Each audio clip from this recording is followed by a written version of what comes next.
Do you reflect upon the fact that you have created moments in music history? I think I'm like more aware of it now than in the moment itself. I don't think the guy who made like the sparkly glove for Michael Jackson was like, we're going to be talking about this in 30 years from now. Like, he's like, I don't know, put this thing on. It's cool. An inflatable Ferrari, a full-size helicopter on stage, borrowing flamethrowers from Rammstein and shutter shades. These are just some of the stories that I got to hear from the legend Willo Perron, the designer who has worked with some of the biggest artists in modern music and turned their music into an art form in physical form, whether it's in stage design, whether it's in creative direction. And I wanted to speak to Willo about how he's able to extract the ideas from these artists and then create something with massive budgets or with no budgets that ends up becoming part of music history. I know you're going to enjoy this one. This is the last episode for this series of Speaks Volumes. This is Willo Perron Speaks Volumes, starting now. Before we get started with the episode, I want to introduce you to Squarespace, the sponsor of the episode. And I think Willo, if he was coming up nowadays, would have really appreciated a tool like this. Squarespace is an all-in-one platform for entrepreneurs, creatives, and small business owners. If you want to get a website up and running super quickly and easily, you have drag and drop tools with the Fluid engine where you can drag things around with their templates and be safe in the fact that you don't have to code anything and nothing will break on you, which is a big godsend for me. You can also check out their AI and SEO tools. So the AI tools, you can give it a prompt and it can generate blurbs, bios, paragraphs, whatever you need to describe the products that you use. SEO tools means that you can also optimize your website and use AI to help you get the wording just right so you can attract as many people as possible through search. And they also have Blueprint where you can just hit a few buttons, add a few prompts, choose a few styles, and have a website in 5 or so clicks, which is incredible. Thank you so much for Squarespace for sponsoring this podcast the whole way through. If you want to give it a go, head to squarespace.com for a free trial. And when you're ready, you can take 10% off by going to squarespace.com/volume, entering the code volume, and you can get 10% off your first purchase of website or domain. All right, Willo Perron, the last episode. Let's go. Hello, everyone. My name is Derrick Gee, and welcome to another episode of Speaks Volumes. As always, anyone that I invite on this podcast, I'm very excited about, but I am immensely excited to invite this next guest onto the show. I've been a fan of his work for many a year, and I'm truly honored to have him as part of this. Willo Perron, welcome to Speaks Volumes. Thank you. Where are you coming to us from? I'm in Paris currently. Hence the gilded mirror.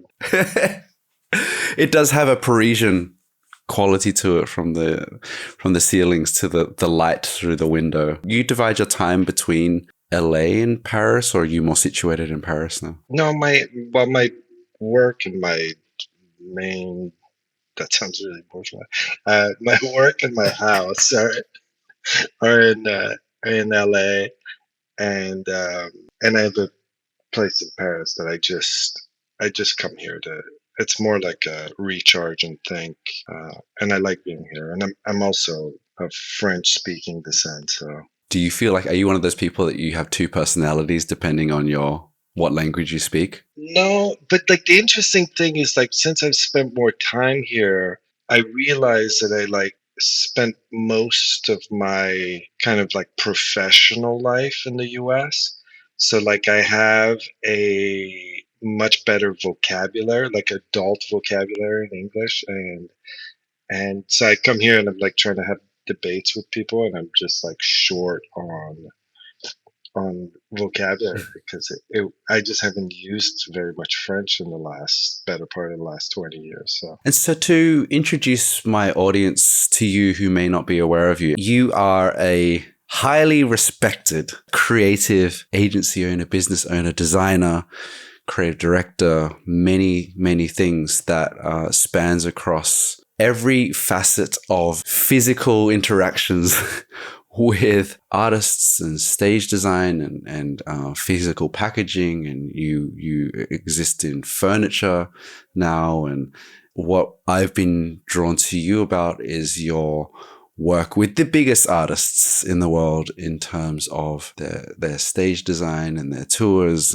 And I've been intrigued, and we will get into this, about like how you think about space and the interpretation of music and the expression of that. That is my interest and in the significance of you. How do you describe yourself these days? Oh man, I've yet to really find this sort of catch-all thing that I'm like satisfied with. I think the creative director for a long time felt like the correct term, and then it got sort of usurped into sort of everything and nothing, and it kind of became like a really cringy term to me. It's like it's sort of like under your name on your profile. I don't know. I've just been saying like designer, director for the last little while, because I think like they're both things that like require actual like skill. So no, but it's funny because you can like tack on things like creative or creative director to anybody who has like an opinion. Mm. And so yeah, so I just like sort of kind of retreated into sort of like designer. I think it's like there's like a nice kind of elegant thing to just like a little bit like downplaying. That makes sense in so much as I used to have the title of creative director, and I didn't know what it meant. Mm-hmm. And like you said about the technical aspect of things, like designer or director sounds like, wow, you can make things. Creative director is like, oh, what is that? Yeah, it's like I'm the creative director for like the store down the street. It's just like so you're like at the same. It's like you're talking at the same level as somebody who's just like churns out a magazine every month with like 100-person staff that like has to sort of direct every part of it, and like typography and photography, and they're just terms that just got like kind of bastardized because they feel like maybe like cool jobs or something. I don't know. It does sound cool, but The more you exactly. the more you exist in it, the more it's like, oh, is it cool? You have worked and exist in some illustrious circles, and when I first reached out to you about doing this, you were very quick to point out your long history in music, which I appreciate. I think it's really cool. And I think it's a story that I want to hear, and I think my audience would love to hear about. If we talk about being a designer or a design director, and if we can go back a few steps before getting all the way to the Rihannas of the world, you've done stuff from record labels to record stores. What is the kind of earliest significant memory of your interaction with music in your career?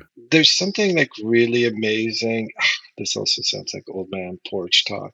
The scarcity of information at the sort of like vinyl era was so beautiful because you studied things in this like very imaginative way. Like you made up scenarios, and you would get like an album, and all you knew, this is, I mean, I grew up in Canada. We didn't even have MTV, or all you knew was like this photo on the cover, and you're like, who are these people? And then the liner notes, and it was so scarce. And so between the music and this sort of like scarce visual information, you would just like make up these characters. They were just like, who are these people? Where do they live? Like, what do they do? Like, and I think that that's like my first kind of like trying to kind of like unearth what it really meant, what it really was communicating, who the people really were. And so I think that that's kind of like the beginning of the journey of like trying to peel away the onion and sort of like be involved. And I think I don't have like the patience or chops to like actually sit down and like write music or be a musician. So it was like, okay, you're gonna be around this, but like in what function? And like I tried like every part of it. Like I was, I threw club nights with, DJs, and like book shows, and like started a small record label, had a record shop. Tell me about the record shop. Uh, ways to not make money. I had a like vinyl only, mostly, if not all, independent hip hop labels record shop in Montreal, which is obviously a hotbed for independent rap music. Uh, I hope you're catching the sarcasm in this, No, of uh, course, of course. but the great thing about Montreal is it's like has this tremendous amount of integrity. So like even though it was like this thing that wasn't super functional on like a commerce front, it's like we all really kind of leaned in and loved it. And your record label was around a similar time. Did you say that was involved A-Track as well? Yeah, so the record shop was quite funny because it was like I like had the club night, this record shop, and the label, and the record shop. Man, there was like a lot of funny characters. The two guys at Chromeo. Mm-hmm. So Dave and P. P was the accountant for the store. He was like our bookkeeper, which is really funny. And Dave was like the store manager. And Dave's A-Track's brother, older brother. And the club nights were like A-Track would play there, and he was like, we'd have to sneak him in the back door because he wasn't legal to be in clubs yet. I don't know. There was like a little scene of like turntable it, like Kid Koala and like those guys, like all the sort of like Ninja Tune like guys. Yeah, and then we sort of formed this record label, which was Dave One, A-Track, Sarush Alvi was one of the founders of Vice, and we just like put out like vinyl releases. Like if we like put out 2,000 records, we were just like having the best day ever. Even just naming the people that you've worked with, like what was happening there that everyone that you mentioned went on to do some pretty special things. I think it's a tough place, I think that it's like unrelentingly, there's not a lot of spots, it was like my generation, Dave and A-Track are a little bit younger, but my generation was like the city was really poor, and it's like a kind of a tough town. So you didn't get to just do things if you were doing them like half-assed, it just like prepared you for like anybody who could like do something of significance there was like almost easy elsewhere. Wow. How did that lead you to being an art director for Raucous Records? Yeah, so all of this was going on, like the label, the blah blah blah. Obviously Raucous was a label we bought a lot of stuff from and that we all really admired. And Jared Meyer, who was one of the founders, owner of Raucous, came to Montreal for a weekend for his now wife's birthday. I think he called a few people and was like, who do we know in Montreal? Who do we know in Montreal? And everybody was like, oh, you got to call Willow. And I feel like in those days, there was like an unofficial like mayor, like the people that you would like connect, that would connect you to everything that you needed to connect with. And you just like needed to know that person. And I think like I was probably that person in those days for my city. He called me up and he came by the store and he was like, oh, this is cool. Like, we need something like this in New York. At this point, we had merged. There was two stores, and Tiga is a DJ from Montreal, had a record shop also, which was like more techno record store. And so we had like merged both stores into one space, into this 2-floor space. So we were upstairs and they were downstairs. So there was like a lot of energy in the store. It was just like, if you'd come in towards the end of the week, it was just like packed with people, a lot of music playing. And Jared just came by and he was like, oh, this is cool. And then I showed him around the city and we went out and like blah, blah, blah. And we just kept in touch. And then I went to New York and like hung out with them. And they're like, we like everything you do, kind of like, would you be interested in running our art department? And it was like, obviously.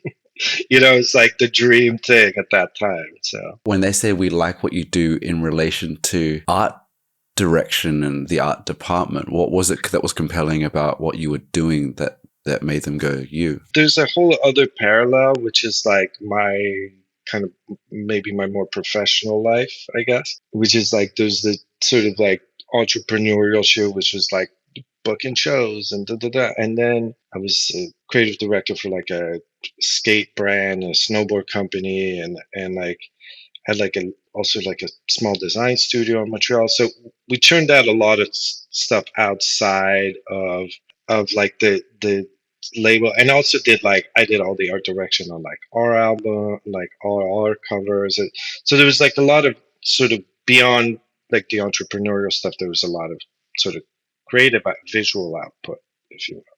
I think that was kind of the two parts. I think they wanted to build out outside of just being a record label and maybe going into retail and merch and like these types of things, and also like needed a sort of like anchor sort of art director. What were some things that you did at Raucous that kind of brought them into that world? Probably not as much as they wanted, but it was, it was like the most amazing place. It was also like super dysfunctional. It was like a label ran by a bunch of people that had never ran a label before. And it was just like everybody was learning as they went a little bit. But like an incredible place, like there was so much being like produced and put out of that place. It was like kind of incredible. I feel like the underpinning of a lot of what you do is being quite a serious fan of music. And I know that sounds silly because I think everyone would consider themselves a serious fan of music, but like to have a record store, to have a record label, to work at a label, and to now just a facet of what you do because you do so many things now, but like that it has to inform the kind of foundation of what drives the passion behind it. For sure. I think I'm like a serious fan of culture. I think I'm like a serious fan of like my curiosity. I was thinking about this. It's like the less music work I do, the more I like listening to music. So I've gotten much more into music recently as I have in the like past 10 years. Music's like a feeling, it's like it's like an emotion, and you can like tune your emotion with whatever you put on, like I can't go see shows because I go see a show and I'm just like look at the ceiling and I see the track on the ceiling and I see the thing and I'm just like I know what the gag is already, like I know this comes out, this is like, so it's like for me to be like at all surprised at a show or feel like, oh, like this was so clever how somebody did this, is almost doesn't exist. I feel like music became that. It's like, oh, I know what this is. Like, I know how this recording session happened. I know like who the people are. Like, I know like what the special sauce is. Like, I got it. You kind of lose the element of surprise or so you detach from the emotion. I hate like BTS. Like, I think it's the worst thing that was ever like, no, but like if you know how everything is made, there's no like, I watch concert films and they're like, oh, and then you go into this trap and then you take on this little thing and then you jump out here and like blah blah blah. It'd be like magicians showing their magic tricks. It's like it loses all of the sauce, and I think that that's the unfortunate thing of like being so curious and wanting to peel the onion back so badly is you find out where all of the things are hidden, and then they're just like, oh, I understand. It takes a moment to sort of get back into sort of like loving music for just like its pure form and not studying it to be like, oh, this and this and this and this, and to just be like, oh, this sounds great. Yes, and as we get older, it is always harder because we think a lot more about music than we feel because we've seen so much of it and we can compare to so many things over our lifetime. Oh, that sounds like that, which I grew up with, and it's not allowed to be a new thing. And a side note, I thought that you were throwing shade at the Korean group BTS when you said BTS. Oh, no. And I was like, wow, this podcast is going to go sideways until I understood what you're talking about. Like behind the scenes docs. Like don't get cancelled. Yes. I feel like if I ever had to do like a tour doc or something, I would just like add to the fantasy and the sort of like, just make it like this sort of absurdist thing. And instead people are just like, okay, this is how we made this record. Like, here's a bunch of studio sessions. Here's here's the gag. Here's the rehearsal hours. And I'm just like, like that's the magic. I'm like, but why? Like, and I think my reasoning for that is that the behind the scenes people want to be in front of the camera a lot. And like, so all of a sudden you start having this sort of second layer of people that are just like, watch me direct. What is the ideal way for you to work? Do you like to be someone that comes to them with your interpretation of them and their work? I like problems, like I think I really enjoy challenges as much in music, as much as like time could be one of the challenges. Like, I've had things like, hey, so we have a show in 2 days across the planet. Can you think of something? And you have to kind of just be like, eliminate things. We did a thing for Florence, Australia, actually, during like, I think it's like a Voice or an X Factor or one of those types of shows. And it was like, literally, it's like, the show's in 2 days. We're in Australia. Can you think of anything? I was like, let me just like scratch my head for a second. I was like, okay, we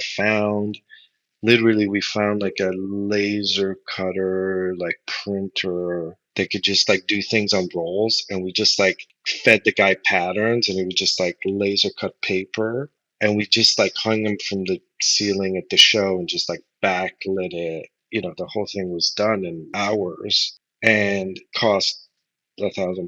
Like, it wasn't money or time should never be a reason to not do something.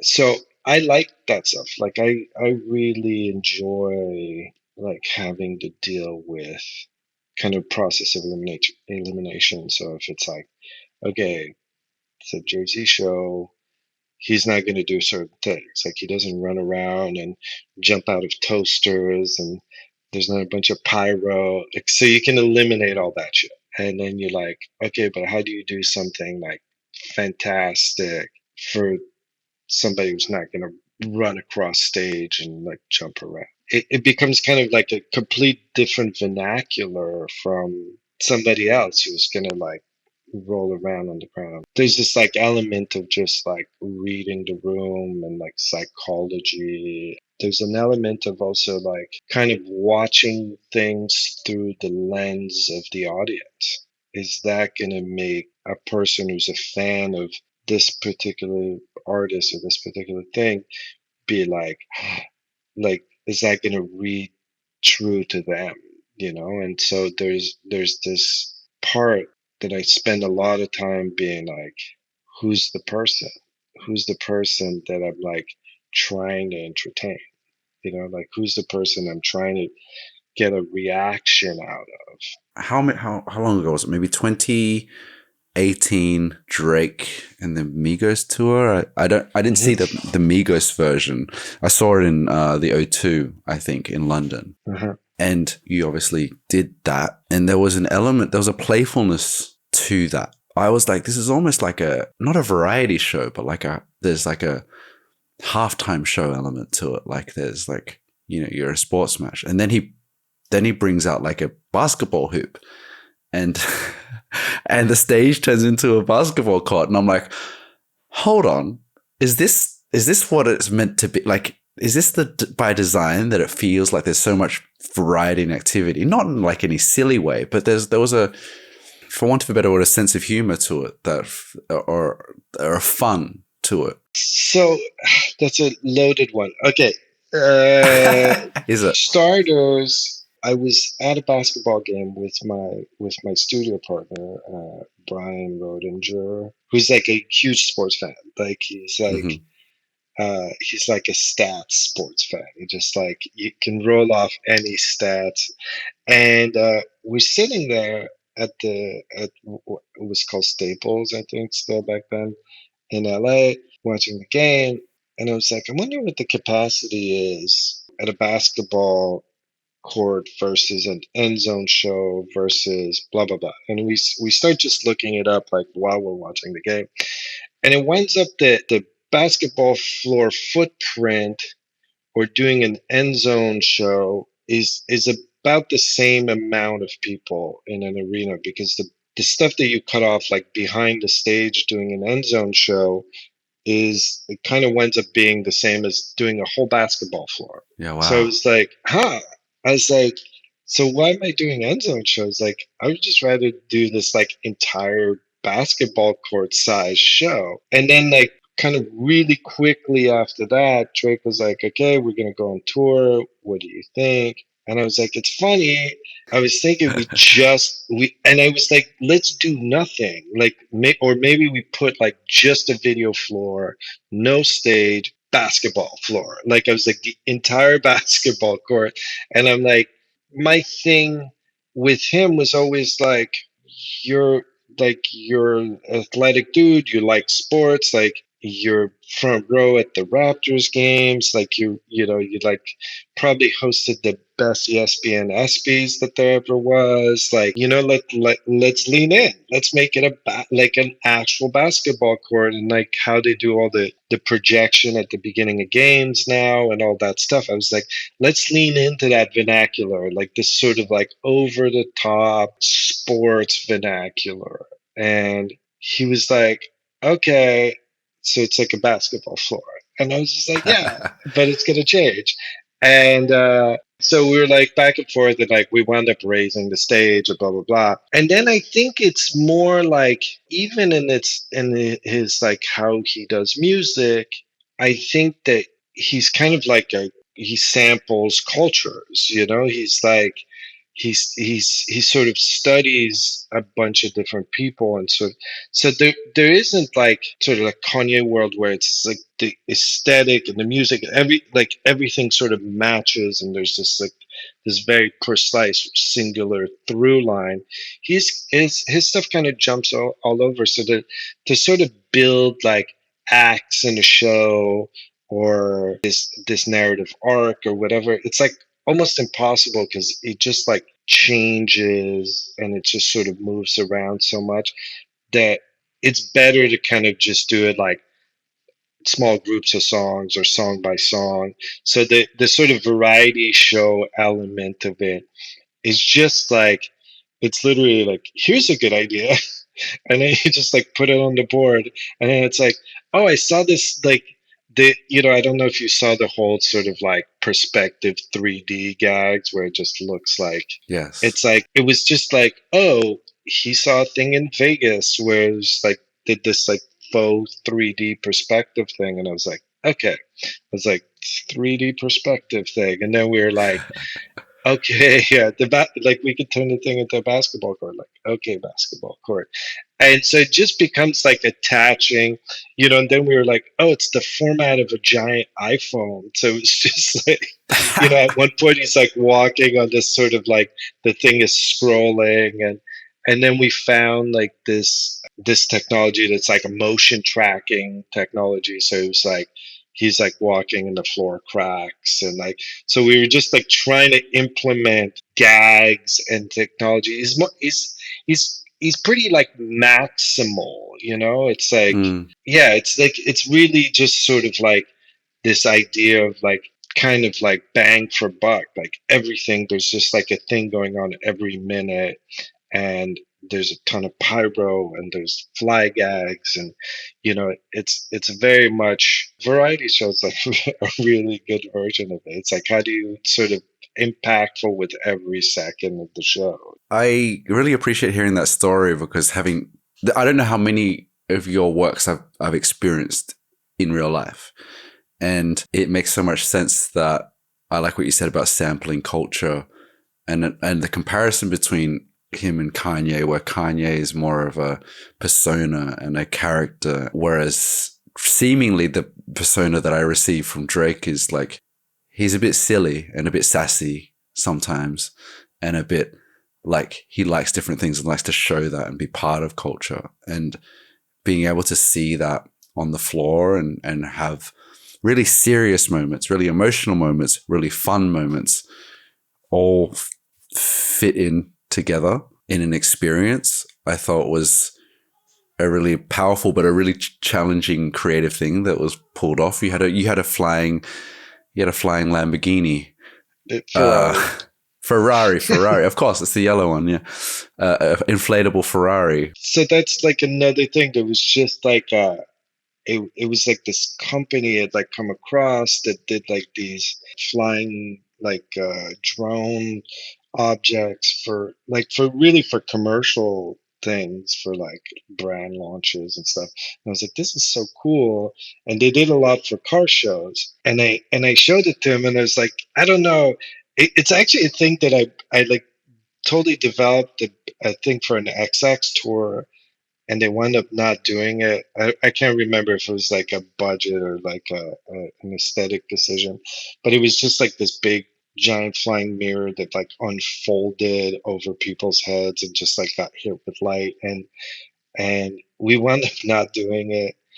And I was like, I've wanted to use this company for so long, and I just showed them like their kind of demo reel while I was at his house, and I was just like, look at this thing. And one of the demo reels was just like, a Hyundai flying car at a car show with like a bunch of people just sitting there watching it. And he's like, oh, I just bought this, $1 million LaFerrari. Like, he's like, can we make that? And I was like, sure. And I just like, I don't know where it goes in the show, but we'll just like make it. And then the funny enough, the company that made it were like, listen, if this lasts 3 shows, we'll be surprised, because it's like super fragile. It's like everything is just like it's paper basically, with like a balloon inside of it, like a helium balloon, and like little propellers. Like you can like destroy the thing by going like this. They're like, yeah, they're like, we can't, these are meant to be like one and done gags, like they're for one day. He's like, if this makes it all the way through a tour, we'll be like shocked. And it did. It like really, really did. And it was like somehow the highlight of that whole thing. Yeah, everyone had their phones out, that's for sure. And I remember seeing the little propellers, and I think at the specific concert that I went to, it was like drifting into the audience. It was like, oh no. Like everyone could tell. Like every night I was like, oh, this is going to be the last night. Yeah. So one thing I really want to examine with you is this. You said you're really interested in culture, and I can over romanticize things a little bit, but I also think that what I think about is also true, which is you are creating moments. You're creating moments that people experience. You're creating moments that people photograph. You're creating moments that get filmed and archived.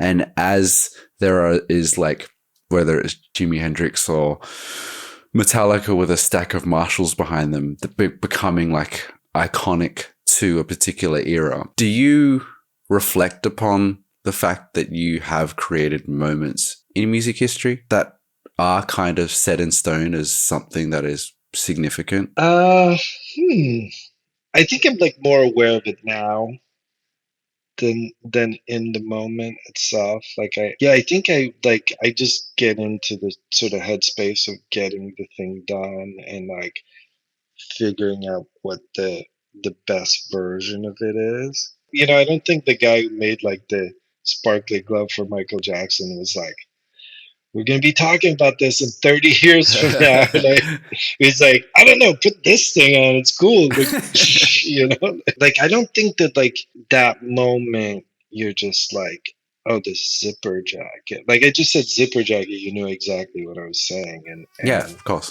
I think I don't think you really know. Like the first real like, oh, okay moment like that was the stronger video with Kanye, which is right around when I met him. He shot the first part of it in Tokyo, and I don't know. An edit came back, and he was like, "It's like missing like this sort of performance part to it. It's like not, you know." He reshot some stuff in just like in studio, and it was like, which glasses, you know? It's like, what do you think?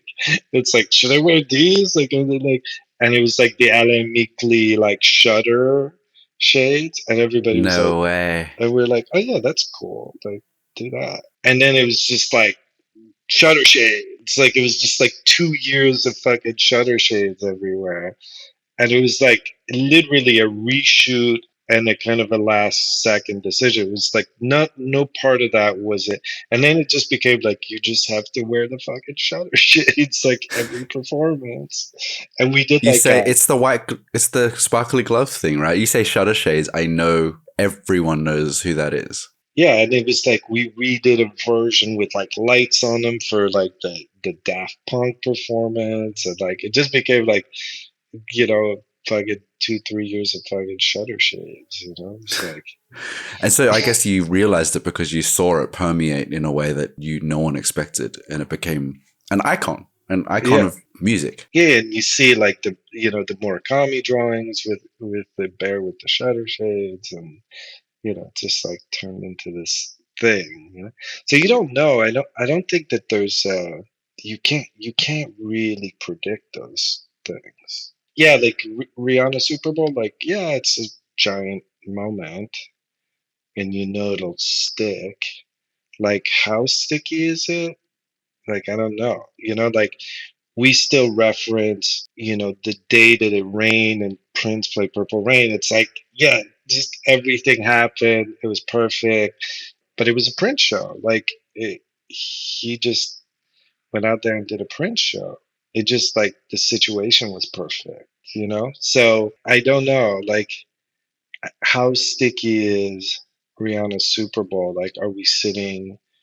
Are people sitting on whatever the 2050 version of this podcast talking about like how that's still Yes. a benchmark for things? Like I don't know. Yes. And there are so many markers to that particular performance, whether it's the choreography, the reveal of the pregnancy, as well as the drama of the stage design as well. Of your work, I do think about Kanye Brits. Oh yeah, yeah. Another That like one's fucking cool. okay, this is like an actual good one. So I got asked to direct the Brits that year, the entire show, and it was like a bit of a disaster. Like it was like I didn't really. It's like way too political for the way that I work, and Rihanna was one of our headliners. And that same weekend, Kanye was in town doing promo. So he was doing a couple shows. He was doing, and I committed to doing the shows, which was the same weekend as the Brits, which was like a bit of a nightmare. Very last minute, Rihanna pulled out of the show. Everybody was scrambling, and they're like, "Who can we ask?" And like, "Who?" Blah blah blah. And I was like, "Well, Kanye's in town, you know. Like, I'm actually doing like Jules Holland or something. Like, I can't remember what show later on today." And they're like, "Will you ask him?" And I think there was like a tenuous relationship with the Brits. Like, they've probably done some fucked up shit in the past. So I was like, "Will you fill in the slot?" And he was like, "Yeah, let's do it." But he's like, he knew he was in like this sort of like power position. He's like, they need me so badly, and he's like, I want 1,000 hood guys on stage, and like blah, blah, blah. He just like made all these like outlandish requests, which he totally should. And I was like, okay. So I was like, we started just like, you know, we had to cast like all these kids like super last minute. So like literally like all this happened day of. I think we rehearsed the day of show just to get like lighting right and everything. And he's like, I want flamethrowers. We're like, okay, flamethrowers. With the Bar Rammstein's flamethrowers, somebody drove them from Germany to London. And if you look at the footage of that show again, it's actually like pyrotechs that are like holding the flamethrowers. It's not even like part of our cast of people because like nobody knew how to operate them. So they're just like goofy pyrotech guys. They're just like holding the flamethrowers. And and I think the part of that that's cultural for me, which is this is an all mostly, it's an all Kanye move, was like, oh, I'm just gonna get all the UK grime guys also on stage because it's not like at that point it's not like they weren't really like welcome on that stage, it'd be like Tiny Temper or like like be like the poppy grime guys, but it was never like the really the really hood guys. So he's like, I'm just gonna bring them all out on stage and just let them do whatever they do. So yeah, it was like a full takeover of a show that it was kind of going sideways for me. That I kind of hated the show, and and it was just like this kind of redeeming moment of just like we're just gonna put our foot right through the show. And perhaps that's what you said about like it's not about like necessarily budget or a whole lot of time. It's about pulling it all together and all these kind of like sporadic things, kind of like Rammstein being involved. And I think what I think about when I said that I feels like a cultural moment is obviously there's the grime guys there, but it's the fact that there was like this drama of like basically everything was lit up by this massive flame. That just says more than most stage designs, it's just like both politically and artistically. I don't know. I feel like that's going to be talked about for a long time to come. Oh yeah, it's great. That one's great. I forget about that one because it's so like it was so reactionary. It was like, okay, we got to figure this out. Like it was like, and we just like tried a bunch of things. Like literally a dress rehearsal was just like, how about a bunch of pyro downstage? Like lit it up. It was like, it looks like a pop show. Like take it out. Like, and normally these things are all like you're ready to go a dress, and we were just like tinkering a dress. So the beauty in how he's worked, which is sort of like the genius and the failure. It's like this very, very knife's edge thing where you could fall off on either side. Is if you go full spontaneity, then you're gonna get like the most sincere and most beautiful things, and you're gonna get those moments like that thing at the Brit, but you're also gonna get things that are just like total chaos that don't work, and that's the give and take about that process.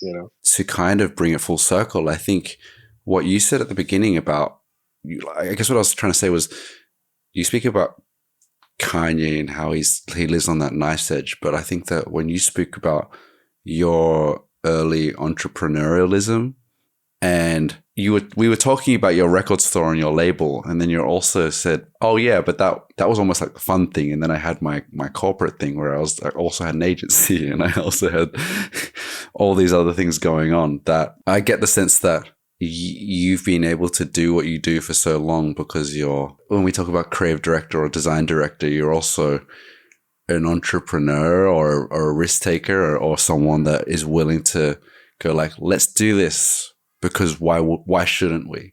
Let's do this halftime. Well, this like basketball court thing. Let's do because why not? Does that ring true to you? Is that you also live on that knife's edge? Yeah, but maybe not. My knife's a little bit thicker. It's got like a landing spot in the middle of it.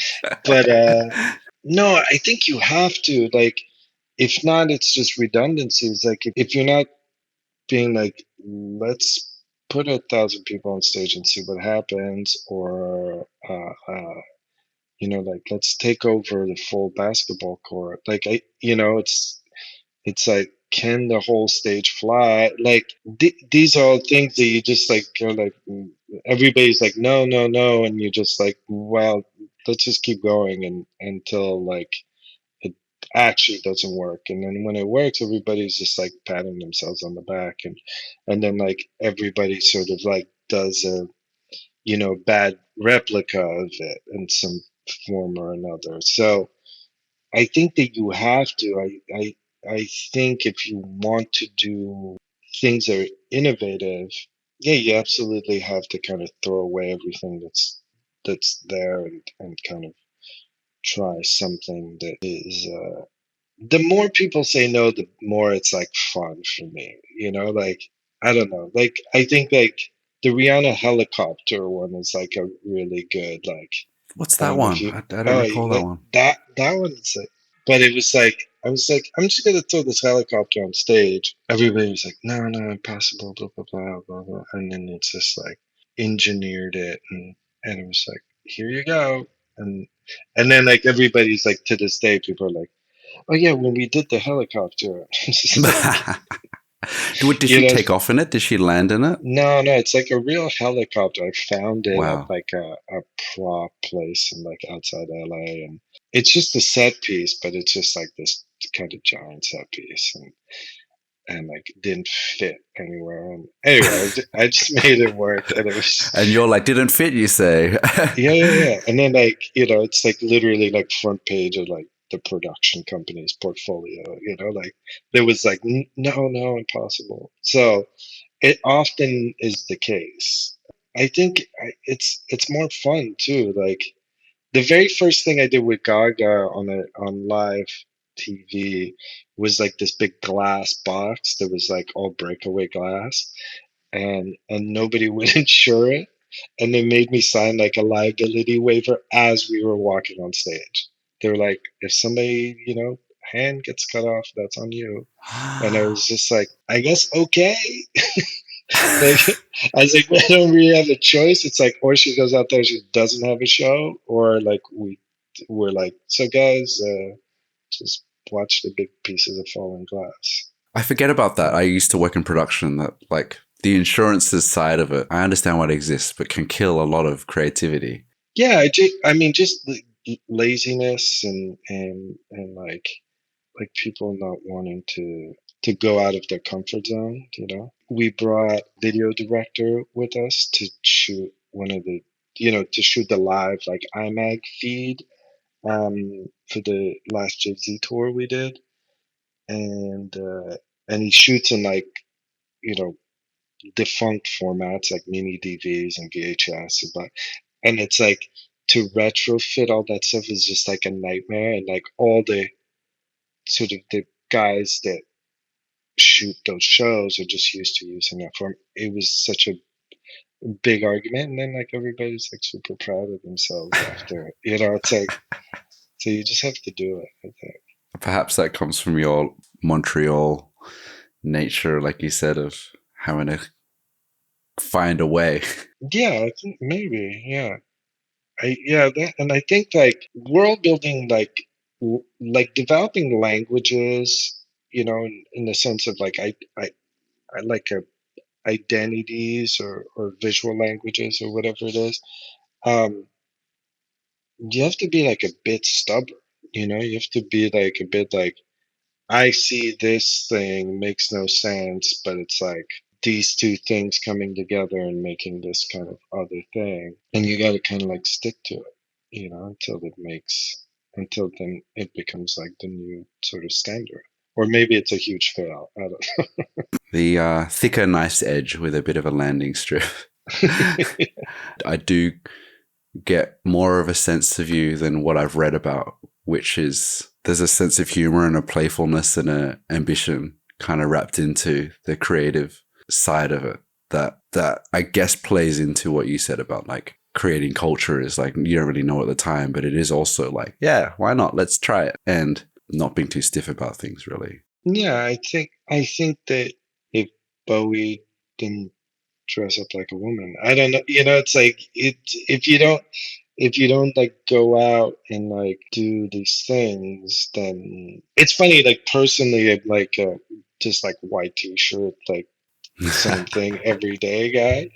But no, you have to. There's a lot of it that's like piss take too. Like it's me, my dissatisfaction with like sort of like pop music and kind of redundancies and like this sort of like skittish scaredness of doing anything innovative or like fun or punk or whatever. And so oftentimes is like, okay, what am I getting out of this? Like personally, like what's the again, like the helicopter was just like a piss take on the show. It's like the the Kanye Brits is a piss take on the show. It's like it's like destroying the show, like and then like there's nothing left for the rest of the night. It's just like, yeah, you guys all want to sort of compete in the same realm, but you're not over here, if you care too much about fitting into the show, then you're never going to do something that stands out in the show.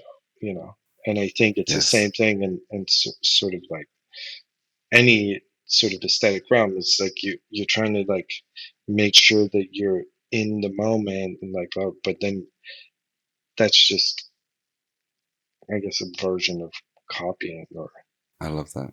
I love that a lot. And I can see that the people that work with you at the highest level can see that they can trust you with their mad ideas because you've got your own mad ideas and you want to pull it off together. Yeah, hopefully. Willo Perron Speaks Volumes is the conclusion of this podcast. I thank you so much for your time. Like I said, I could speak to you for so much, but I think about who listens to this. I think about who can get things out of it. And I think that this is something that crystallizes experiences that we've had through our lives in terms of the culture that we've consumed. It also is inspiring for creative people. It's also intriguing for people that don't know the thought that goes into it. So, Willow, thank you so much for coming on this podcast. It means a lot to me. My pleasure. It's nice talking to you. There you go. That was the great conversation with Willo Perron. Off camera, he had some really nice words to say to me as well, which was really kind that he was such a supporter of what I do and what I and Julia and Jonny continue to do. Thank you so much for listening. This has been the 10-episode series of Speaks Volumes. We will be back. We're already thinking about the guests for the next season, but we're going to take a little break. And if you haven't listened to them all, I recommend you going through all of them. But this has been Speaks Volumes, produced by Julia Wang. Thank you so much for all your hard work, Julia. It has been an absolute pleasure. The design has been done by Jonny Sikov, which has just taken this series to another level, and I'm excited to evolve this brand with you. If you want to support, then please like, subscribe, 5-star, anything you like. Send us an email, send me an email, or whatever you like. And I'll be around hanging out on my weekly radio show on Patreon, Solid Air. But until we see each other again, this has been season 2 of Speaks Volumes. See you guys.